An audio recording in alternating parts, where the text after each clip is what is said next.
मंजू पानी का गिलास लिए अपने कमरे में आती है। उसकी बड़ी दीदी कहती है, बताओ मंजू, क्या बात करनी थी तुम्हें मुझसे। मंजू कहती है, हाँ दीदी, बात तो करनी थी, लेकिन अभी याद नहीं आ रहा है कि क्या बात करनी थी। सुबह बात कर लूँगी, आप अभी अपने कमरे में आराम कर लीजिए। मंजू की बड़ी दीदी कहती है, ठीक है, तुम खाना खिला दो रिया को, मैं चलती हूँ अपने कमरे में। बड़ी दीदी के जाने के बाद मंजू सोचती है कि मैं जीजा जी के बारे में कितना अच्छा सोचती थी, लेकिन अब तो मुझे जीजा जी से बिल्कुल घिन आने लगी है। मैंने जीजा जी के बारे में क्या सोचा था और क्या निकले। इससे अच्छी तो मेरे अर्नव हैं। उन्होंने मुझसे कभी ऊंची आवाज़ में बात भी नहीं की है, कभी किसी पराई औरत की तरफ आंख उठाकर भी नहीं देखा। मेरी खुशी में ही अपनी खुशी हमेशा ढूंढते हैं, लेकिन मैंने उन्हें कितना सब सुना दिया। मंजू का मन कर रहा था कि वह अभी अर्नव से फ़ोन करके बात करें, लेकिन रात काफ़ी हो चुकी थी तो उसने सोचा सुबह में बात कर लेगी। सुबह जब अर्नव का फ़ोन नहीं आया तो मंजू ने ही फ़ोन किया, लेकिन अर्नव ने फ़ोन नहीं उठाया। 2-3 बार फिर से फ़ोन करने पर भी अर्नव फ़ोन नहीं उठाते हैं तो मंजू को चिंता होने लगती है। वह उनके ऑफिस में फ़ोन करती है तो पता चलता है कि अर्नव ऑफिस नहीं आए हैं आज, और कल अर्नव जल्दी ही ऑफिस से घर भी चले गए थे, उनकी तबीयत ठीक नहीं थी। यह सुनकर मंजू को और भी चिंता होने लगती है। वह अपने पति से कहती है वह अपने पिताजी से कहती है कि पिताजी, अर्नव की तबीयत ठीक नहीं है, मैं कल ही ट्रेन से वापस जा रही हूँ। पिताजी कहते हैं, बेटा कोई चिंता की बात तो नहीं है ना, तुम कहो तो मैं फ़्लाइट की टिकट करवा देता हूँ।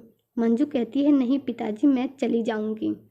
मंजू सोचती है कि जब उसके पति को ही किसी से एहसान नहीं लेना पसंद तो वह भी क्यों अपने पिताजी का एहसान ले फ़्लाइट की टिकट कटवा कर। इसलिए वह ट्रेन से ही अर्नव के पास आने लगती है। पूरे रास्ते ट्रेन में वह यही सोचती है कि क्या बात है, अर्नव फ़ोन क्यों नहीं उठा रहे हैं, सब ठीक तो होगा ना, यह ट्रेन धीरे क्यों चल रही है, जल्दी क्यों नहीं चल रही है। यही सब सोचते सोचते मंजू रास्ते भर आती रही। अगले दिन जब मंजू घर पहुंचती है और घर का दरवाज़ा खटखटाती है तो अर्नव दरवाज़ा नहीं खोलते हैं। काफ़ी देर दरवाज़ा खटखटाने पर भी कोई आवाज़ नहीं आती है तो मंजू को घबराहट होने लगती है। वह जल्दी से अपने पर्स से घर की दूसरी चाबी निकालकर घर के अंदर आती है तो देखती है अर्नव ज़मीन पर बेहोश पड़े हुए थे। उसके पैरों तले ज़मीन खिसक जाती है। उसे समझ नहीं आता कि वह क्या करे। तुरंत डॉक्टर को बुलाती है। अर्नव को दवाई दी जाती है तो उन्हें होश आने लगता है। होश में आते ही जब वे अपने सामने मंजू को देखते हैं तो कहते हैं, अरे मंजू, तुम यहाँ कैसे? मुझे माफ़ करना, मैंने तुम्हें बताया नहीं कि मेरी तबीयत थोड़ी ख़राब थी। मैंने सोचा था ठीक हो जाएगी, लेकिन देखो क्या हो गया। मुझे माफ़ करना, मेरी वजह से तुम्हें अपने मायके से जल्दीबाजी में आना पड़ा। मंजू कहती है, आप ये सब छोड़िए, माफ़ी तो मुझे मांगनी चाहिए आपसे।